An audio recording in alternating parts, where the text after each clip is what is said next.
तर नमस्कार मित्रांनो, स्वागत आहे आपल्या यूट्यूब चॅनलवर।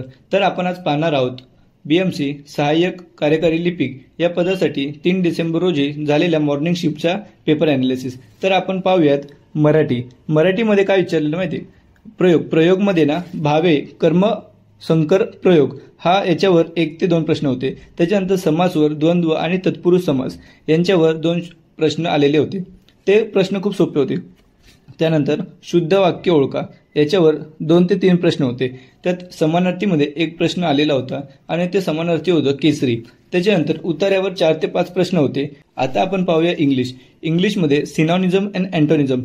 तर सिनॉनिझम तर खूप कमीच, परंतु अँटोनिझमवर 3 प्रश्न होते। त्याच्यानंतर टेन्समध्ये ना पास्ट फ्युचर टेन्सवर विचारलं होतं। त्याच्यानंतर फिल इन द ब्लँक्स याचे 3 प्रश्न विचारत आलेले होते। त्याच्यानंतर पॅसेज चे 3 ते 4 क्वेश्चन आणि करेक्ट स्पेलिंग अँड सेंटेन्स याच्यावर 3 प्रश्न विचारण्यात आले होते, परंतु करेक्ट स्पेलिंग अँड सेंटेन्स याचे सेंटेन्स खूप मोठे असल्यामुळे खूप टाइम कन्झ्युमिंग होते। त्यामुळे मित्रांनो, इंग्लिशमध्ये जास्त टाइम वेस्ट न करता इतर मराठी, मॅथ्स आणि जीके त्याच्यात आपण लवकरात लवकर जे प्रश्न सुटतात ते आधी सोडून त्याच्यानंतर आपण शेवटला इंग्लिश हा टॉपिक घ्यावा। त्यानंतर आपण आता पाहणार आहोत मॅथ्स आणि रिझनिंगमध्ये काय प्रश्न आले होते।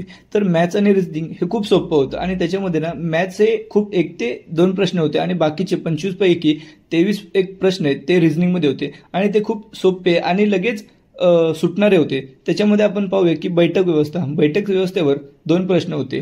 त्याच्यानंतर नातेसंबंध अगदी सोपं होतं, त्याच्यावर फक्त 1 प्रश्न होता। सगळ्यात जास्त प्रश्न विचारलेला टॉपिक म्हणजेच नंबर सिरीज आणि अल्फाबेट सिरीज याच्यावर 3 ते 4 प्रश्न होते। त्याच्यानंतर सहसंबंध ओळखा याच्यावर 2 प्रश्न आणि सिलोजिझमवर 2 प्रश्न होते। सिलोजिझम थोडं किचकट होतं, परंतु ते सुटण्यासारखे होते।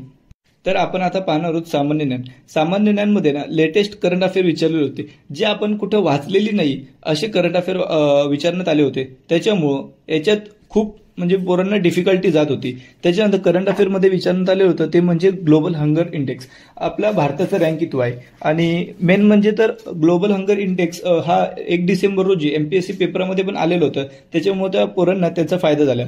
त्याच्यानंतर सगळ्यात जास्त प्रश्न बीएमसीच्या रिलेटेड 5 ते 6 प्रश्न विचारण्यात आले होते।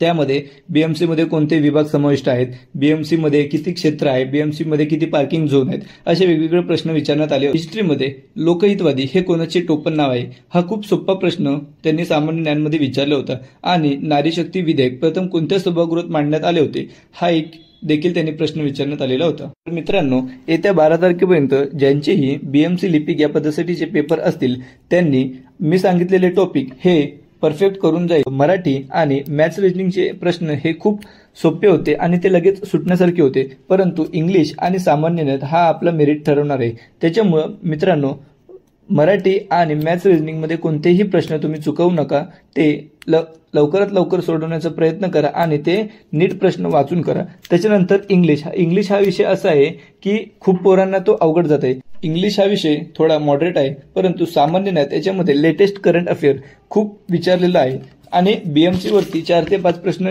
आहेत, हेच आपले मेरिट ठरवणार आहे। व्हिडिओ आवडल्यास व्हिडिओला लाईक व सबस्क्राईब करायला विसरू नका। त्याचप्रमाणे आपला व्हिडिओ जास्तीत जास्त मित्रांना शेअर करा, जेणेकरून त्यांनाही फायदा होईल। धन्यवाद।